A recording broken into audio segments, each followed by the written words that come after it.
তোর বন্দুকের মধ্যে গুলি আছে, গুলি কর। তুই গুলি করে আমার মারা ফেলা, তুই গুতা মারবি কেন? খবরদার রানা, বানায় বানায় উল্টাপাল্টা কথা বলবা না। মেয়েরা বিয়ে করে স্বামী আনে, আর আমি আনছি একটা জোকার। এখন একে জোকার বলবো না পাগল বলবো, এই নিয়েই আমি কনফিউজ। তুমি তোমার কথা কি বলবো? আমি নিজে নিজেকে নিয়ে কনফিউজড। তবে একটা কথা, আমি তো বিয়ের আগে এরকম ছিলাম না। বিয়ের পর থেকে না আমি কেমন যেন এরকম আলাবোলা টাইপ হয়ে গেছি। তার মানে হচ্ছে আমি বোধহয় এই বৈবাহিক প্রেশারটা নিতে পারতেছি না। তুমি আমাকে যথেষ্ট প্রেশার মধ্যে রাখছো, প্রেশার কমাও।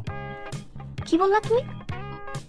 আমি তোমাকে প্রেসারে রাখছি নাকি তুমি উল্টাপাল্টা কথা বলে আমাকে প্রেসারের মধ্যে রাখছো? কোনটা? আচ্ছা ঠিক আছে, এসব নিয়ে তর্ক পরে করা যাবে। তুমি তোমার জরুরি কথাটা বলো, এটা শুনে আমি ঘুমাবো।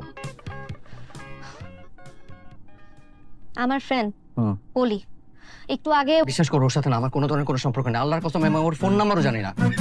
একবারে কথা না বললে হয় না? তা মানুষের তো বাঁচাল হয় কিভাবে? আগে তো পুরো কথাটা শুনবা, তারপর নিজে থেকে কথা বলবা নাকি? আচ্ছা ঠিক আছে, বলো।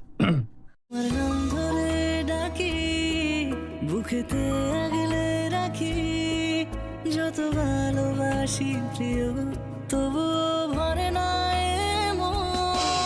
আমি বড্ড পাগল তোমার বেলায় এমন।